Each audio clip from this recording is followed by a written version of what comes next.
Graças a Deus, irmãos, vamos ouvir a palavra de Deus. Abram as suas Bíblias na carta de Paulo aos Efésios, capítulo 2. Nós vamos ler dos versículos de 8 a 10. Vocês coloquem em pé em reverência à leitura da palavra de Deus. Efésios 2, do 8 a 10. Dando continuidade, então, à exposição da carta aos Efésios. Efésios 2, a partir do versículo 8, está escrito: Porque pela graça sois salvos por meio da fé, e isso não vem de vós, é dom de Deus. Não vem das obras, para que ninguém se glorie, porque somos feitura sua, criados em Cristo Jesus para as boas obras, as quais Deus preparou para que andássemos nela. Oremos. Pai, nós nos apresentamos diante de Ti neste momento, desejosos de ouvir a Tua voz.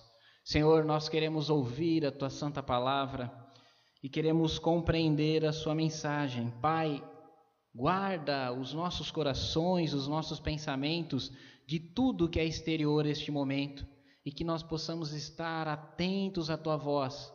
Nós queremos ouvi-lo, uma voz que nos encoraje, uma voz que nos conforte, que nos console, que nos perdoe os nossos pecados.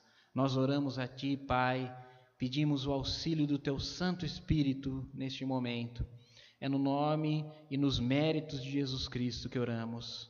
Amém e graças a Deus. Poder sentar, irmãos. Bom, como nós estamos estudando a carta aos Efésios, nós estamos já na metade da primeira parte. Essa primeira parte que vai do capítulo 1 até o capítulo 3, que abrange a doutrina da salvação. Paulo está nos informando a respeito da doutrina da salvação. E semana passada nós falamos a respeito da ressurreição espiritual do crente. Nós vimos que a nossa salvação é um ato de Deus em nossas vidas, quando Ele nos tira da condição de mortos por causa do pecado e nos dá gratuitamente o dom da vida. Isso na Escritura é expresso por metáfora de várias formas. Em outro lugar é chamado de novo nascimento. Nós também chamamos de regeneração. Em outro lugar a Escritura vai dizer nova criatura. E nesse capítulo 2, no comecinho dele lá que nós vimos semana passada, no versículo 6, Paulo diz que o Senhor nos ressuscitou juntamente com Cristo. Essa é a nossa salvação. E ali nós lemos isso no versículo 5, quando Paulo diz que Ele nos vivificou quando ainda estávamos mortos, nos nossos pecados e nas nossas ofensas. Paulo diz, pela graça sois salvos. E agora, nesses versículos 8, 9 e 10, Paulo vai então explicar como é que a graça de Deus pôde nos salvar. E esses 3 versículos de Efésios 2 são versículos áureos, são versículos de ouro para a doutrina evangélica. Quando eu digo evangélico, eu quero dizer o verdadeiro evangélico, a doutrina protestante. Esses versículos são versículos dourados. É bem certo que não foram os versículos que foram a matriz do que ficou conhecido historicamente como Reforma Protestante. Na verdade, o versículo matriz está lá em Romanos, que diz: o justo viverá pela fé. Foi isso que despertou na vida do Martinho Lutero a reformulação da doutrina da salvação, um retorno às Escrituras. Mas esse capítulo, esse trecho que nós lemos hoje, ele sintetiza exatamente isso. A doutrina da justificação pela fé, da salvação pela graça. E só nesses 3 versículos, Paulo explica a salvação que ele já antes mencionou, que ele chamou de ressurreição espiritual. E então Paulo relaciona 3 importantes coisas na nossa salvação: a graça, a fé e as obras. Graça, fé e obras. Depois nós vamos ver passo a passo aqui, mas eu quero dizer para vocês, a compreensão natural do pecador é que ele pode justificar-se diante de Deus através de boas obras. Essa é a compreensão natural. E eu tenho certeza que todos nós, antes de termos convicção do nosso pecado, também imaginávamos que nós poderíamos fazer algo que nos tornasse aceitáveis diante de Deus. E esse é o entendimento natural do homem, e esse foi o entendimento majoritário na igreja. Um grande engodo, um grande equívoco. Imaginar que eu possa fazer algo para compensar o meu pecado. Seja esse algo boas ações, seja filantropia, dar dinheiro aos pobres, seja penitência, punir a minha carne por causa do pecado que reside nela. Mas por meio da Escritura nós entendemos que não é. Não é por causa das obras que Deus nos salva, mas Deus nos salva por causa da graça. E é isso que Paulo está dizendo. Ele diz lá no versículo 8, porque pela graça sois salvos. Então ele está dando um porquê. Esse é o argumento de Paulo. Ou seja, qual a razão de Deus nos ter ressuscitado em Cristo? Uma vez que, com justiça, nós estávamos mortos por causa dos nossos pecados. Porque todos pecaram. E porque o salário do pecado é a morte. Então nós estávamos mortos com justiça. Deus é completamente justo em cobrar do pecado a punição pelo pecado. E estávamos nós lá mortos, como eu disse aqui semana passada, inócuos, inertes, completamente alienados de Deus, mas de repente, um dia nós simplesmente ouvimos e cremos. E naquele dia nós cremos como nós não tínhamos crido, talvez algo que nós já houvéssemos ouvido antes, mas naquele dia nós ouvimos e nós cremos. Naquele dia em que você ouviu e que você creu, seja esse dia já um tempo passado, ou seja esse dia muito recentemente, mas naquele dia em que você ouviu e creu, foi o dia em que você ressuscitou dos mortos. Foi o dia em que você nasceu de novo. Foi o dia em que Deus te deu vida. E por que Ele te deu vida? Paulo vai nos dizer aqui então qual a razão, qual o meio e qual a finalidade de Deus ter dado vida a pessoas que estavam mortas. A razão é a graça, porque pela graça sois salvos. E nós definimos graça de uma maneira bastante pontual. Nós dizemos que a graça é o favor imerecido de Deus. Se alguém te perguntar o que é graça, certamente vai vir na sua mente. Graça é o favor imerecido de Deus. Ou seja, nós não merecíamos, mas mesmo assim Deus nos salvou. Isso é graça. Não por nada que houvesse em nós. Afinal de contas, nós estávamos mortos. O que pode vir de um morto? O que um morto pode fazer por ele mesmo? Ou de que maneira um morto pode reagir? De forma nenhuma. Então, não por nada que havia em nós, mas apenas pela soberana vontade e pela sua sábia vontade, Ele quis fazer assim. Deus quis nos salvar, não por causa de algo em nós, mas apesar de tudo em nós. Não por causa de algo que Ele viu em nós, mas porque Ele não viu nada em nós. Ele simplesmente nos viu mortos nos nossos pecados e Ele nos amou. E nos amou com amor tamanho que resolveu nos salvar. Isso é graça. E eu já tinha pregado esse sermão aqui lá na igreja em Jaú, porque eu já fiz essa exposição do livro aos Efésios, mas sempre que a gente volta à Escritura, a gente deve voltar a ela buscando alimento, e alimento vivo, verde. E voltando a esse texto, e estudando um pouco mais, eu encontrei um comentário que ampliou ainda mais o entendimento que eu tinha a respeito da graça, o favor imerecido de Deus. É o comentário do livro A Soberania de Deus, de A.W. Pink. Ele diz assim: a graça é mais do que um favor não merecido. Dar comida a um pedinte que bate à minha porta é um favor não merecido, mas está longe de ser graça. Suponha-se, porém, que eu alimentasse esse pedinte faminto depois de ter sido roubado por ele. Isso seria graça. Graça, portanto, é um favor demonstrado quando, na realidade, há desmerecimento da parte daquele que o recebe. Então, veja só, não só Deus estava desobrigado com relação a nós, como, na verdade, ele tinha todo o direito de, com justiça, executar juízo em nós.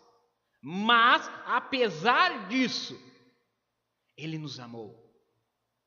E veja, irmãos, a gravidade do nosso pecado. Porque só quando nós entendemos a gravidade do pecado é que nós entendemos o tamanho do amor de Deus por nós. Porque o nosso pecado não é um pecado somente contra a lei de Deus. É um pecado contra a lei de Deus também. Mas não é um pecado somente contra a lei de Deus. É um pecado contra o amor de Deus.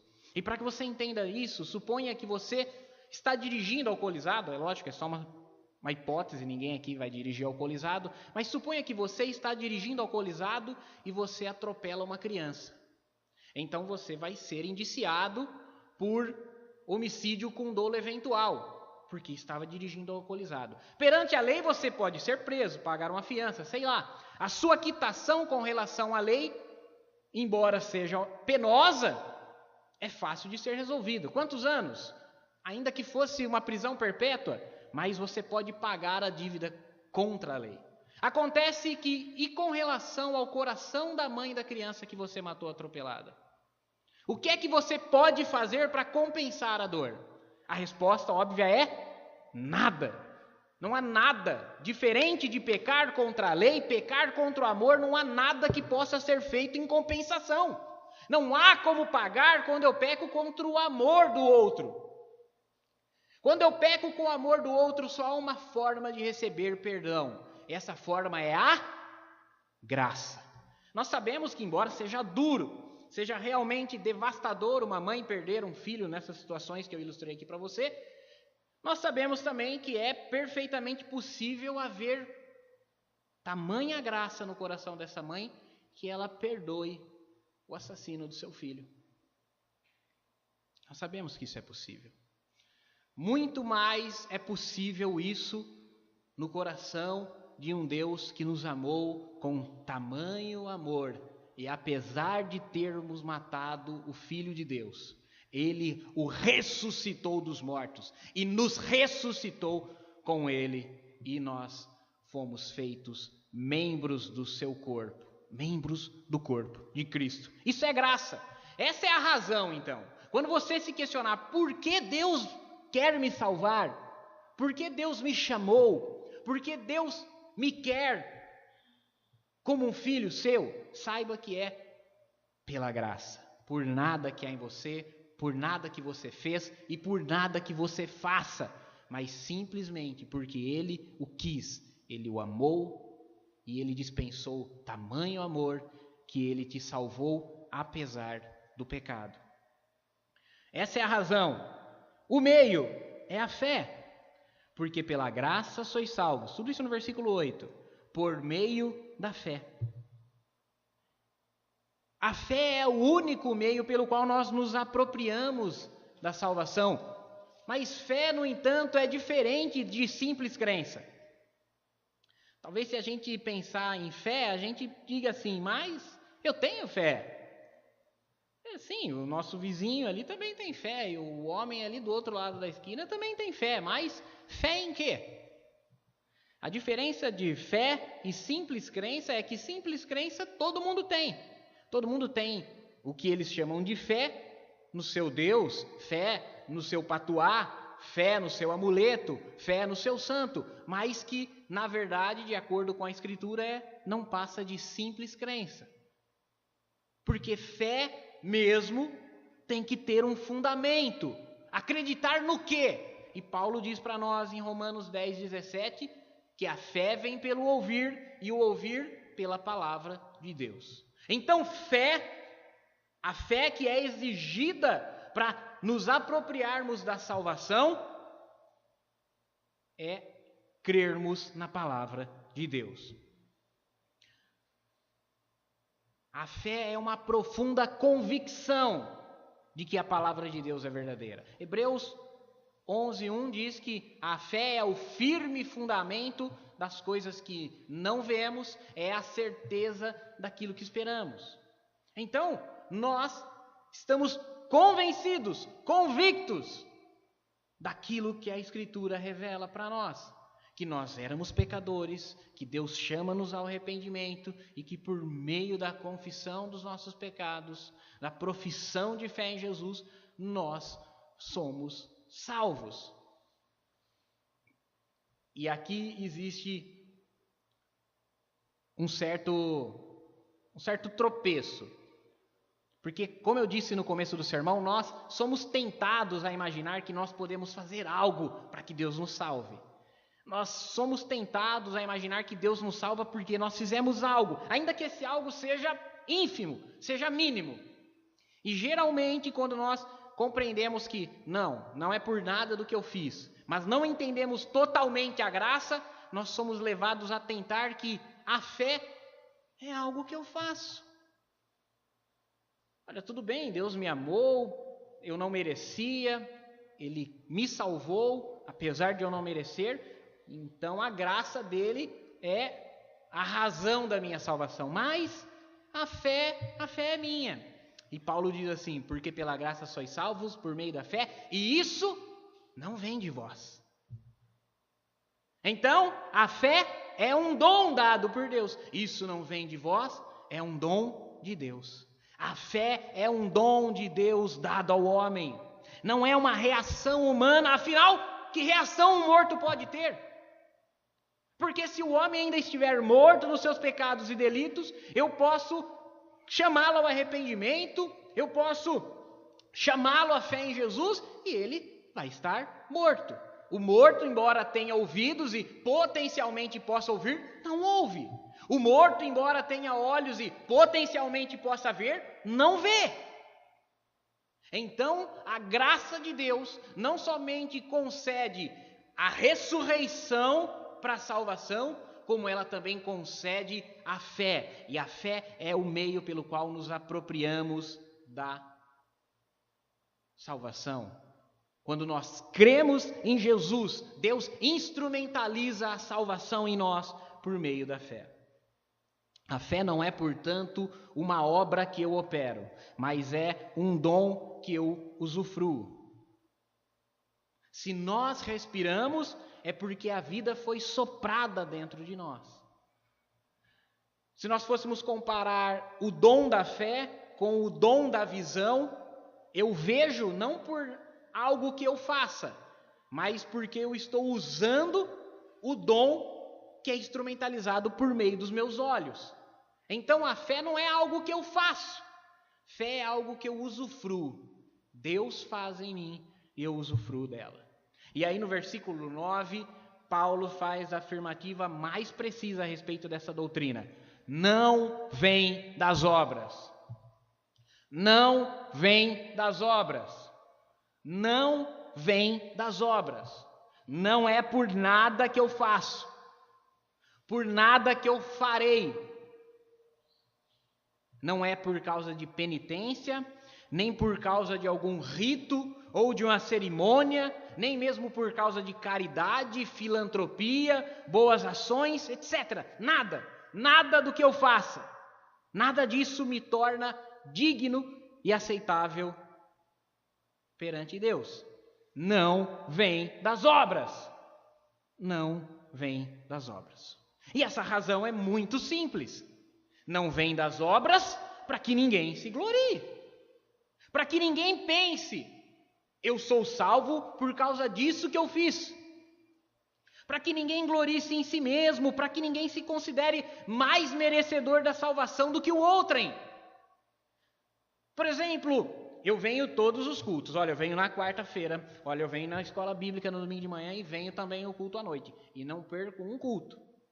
Olha, eu leio a Bíblia todos os dias e leio 4 capítulos dela todos os dias. Olha, eu oro 1 hora por dia. Eu oro todos os dias e oro por todas as pessoas que me pedem oração. Mas o irmão ali não. O irmão ele vem só no domingo e olha lá quando vem. E ele não lê a Bíblia. Fica evidente que ele não lê a Bíblia. E também, sei não se ele ora. Então eu sou salvo. Eu sim, eu sou. Porque eu faço tudo isso, né? Então, estou seguro.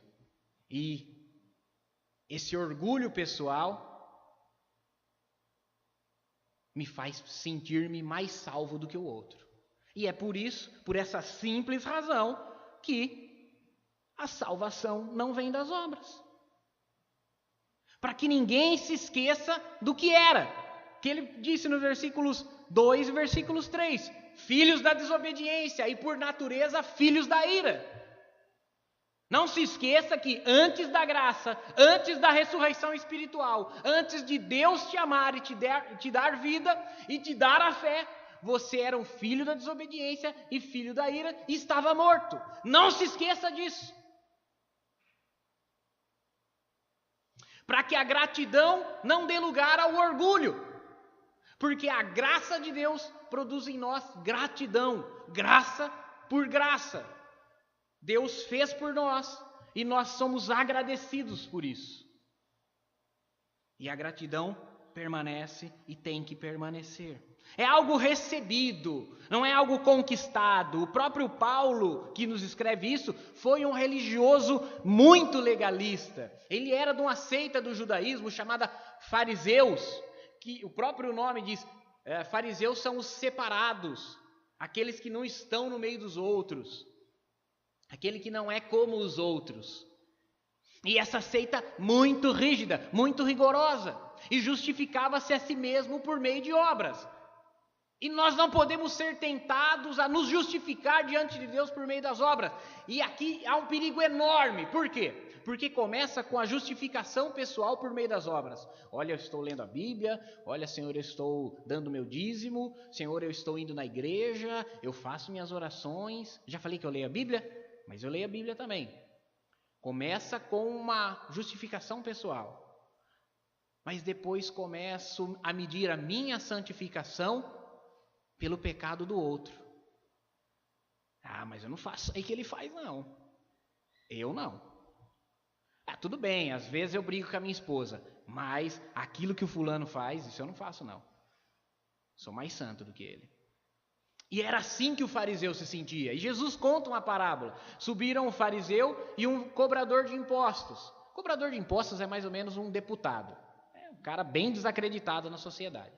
Subiu o deputado e subiu um religioso, um fariseu, ao templo para orar. E o fariseu orava e dizia assim: obrigado, Senhor, obrigado, porque eu oro. Eu vou na sinagoga todo sábado, eu leio as escrituras, faço jejuns. Eu não sou igual esse deputado aí não, que põe a mão no dinheiro do povo, que usa a verba de gabinete para empregar os amigos dele. Não sou como esse deputado aí não, que usa o auxílio moradia tendo. Mas o deputado, não conseguindo sequer erguer os olhos, de cabeça baixa batia no peito e dizia: Senhor, tem misericórdia de mim, porque eu sou pecador. Eu digo que esse saiu justificado, aquele não. O deputado saiu justificado, e o fariseu não saiu justificado. Fé e arrependimento são graças de Deus, são graças inseparáveis. No momento em que Deus me ressuscita com o seu poder, juntamente com Cristo, e me dá o dom da fé, a fé de Deus produz em mim convicção, firmeza, esperança e arrependimento dos meus pecados. Eu me arrependo pessoalmente dos meus pecados. Senhor, tem misericórdia de mim, que sou pecador. Sim. Tem misericórdia de mim. Então o Paulo era um religioso. Paulo era um fariseu que se orgulhava de ser da tribo de Benjamim, circuncidado ao 8º dia. Ele se orgulhava disso. Paulo tinha prestígio por causa da sua estirpe religiosa. Mas Paulo reputou tudo isso por perda para ser salvo por Cristo. E nós precisamos entender isso. A graça é um dom recebido e não é conquistado. Não vem das obras para que ninguém se glorie.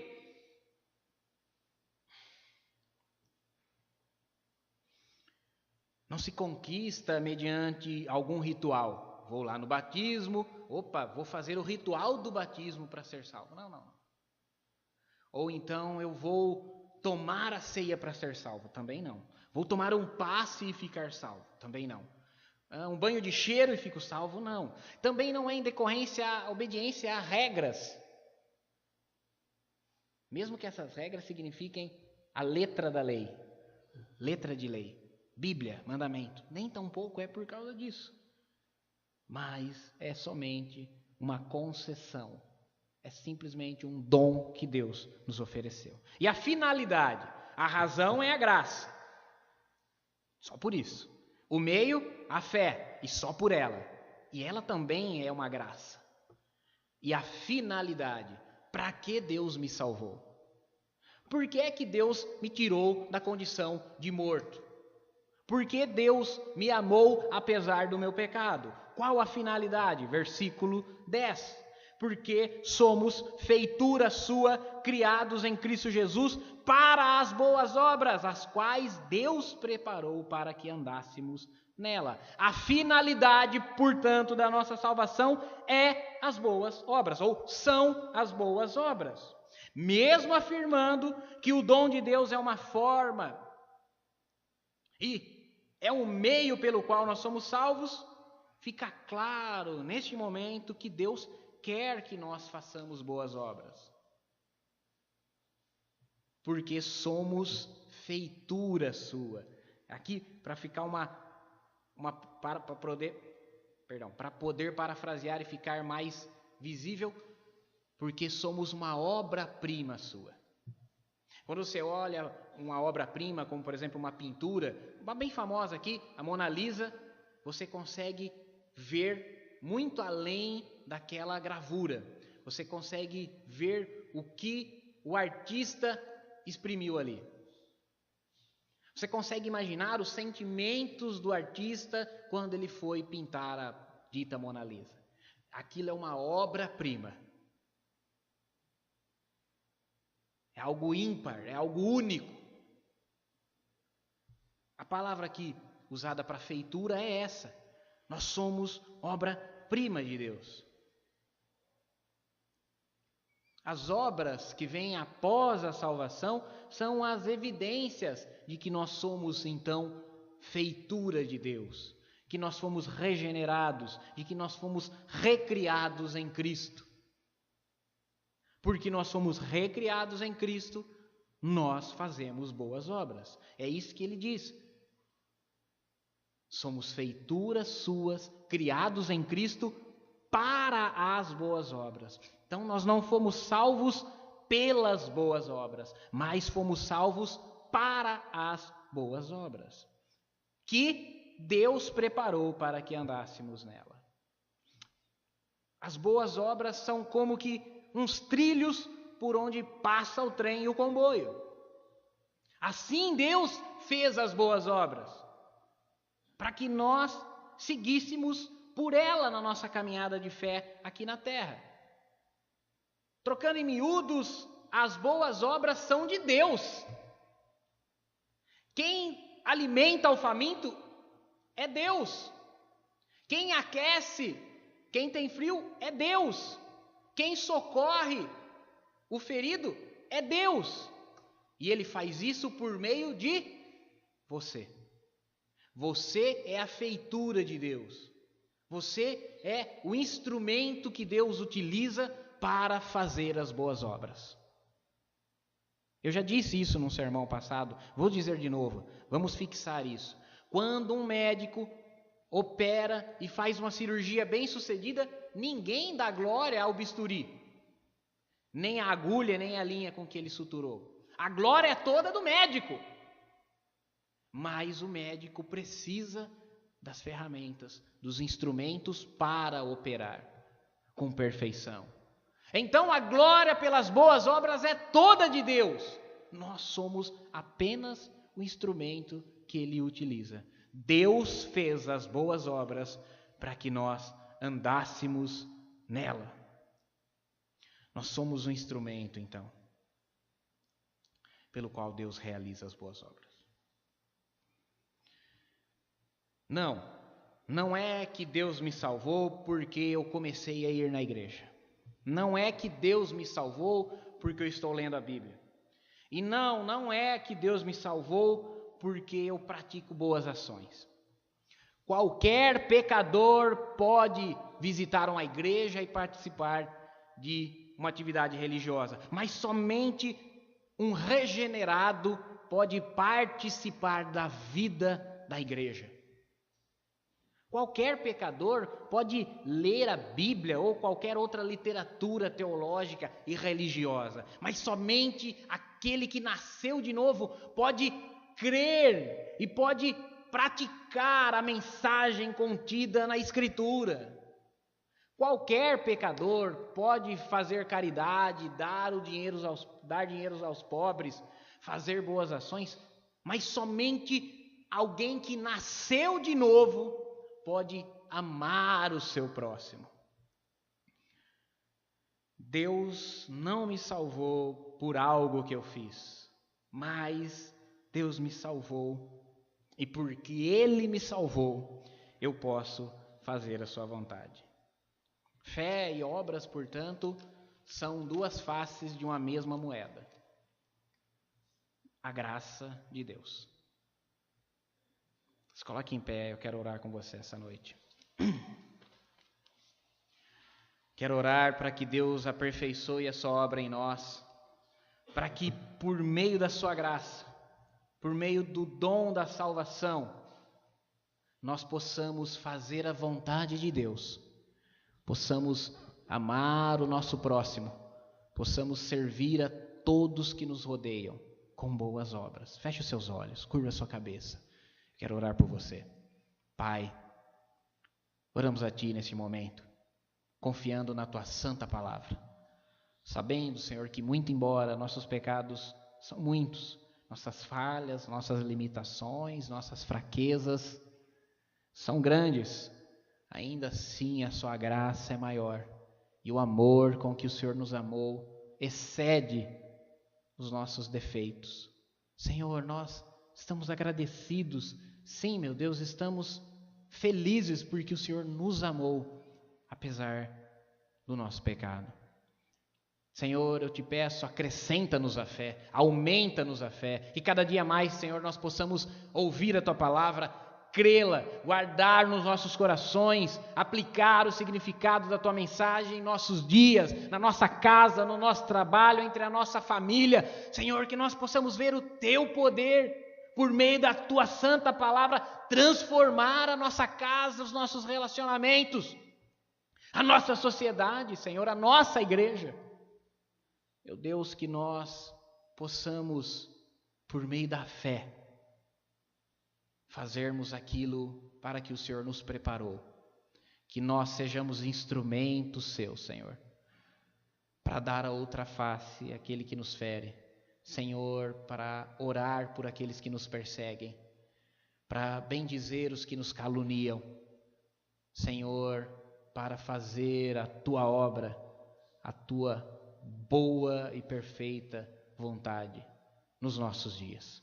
Eu te peço, meu Deus, guarda essa palavra nos corações desses meus irmãos, aplica essa palavra aos seus corações e que ela produza fruto, e fruto para a vida eterna. É a oração que eu faço a Ti, meu Deus, no nome do Teu Filho Jesus Cristo.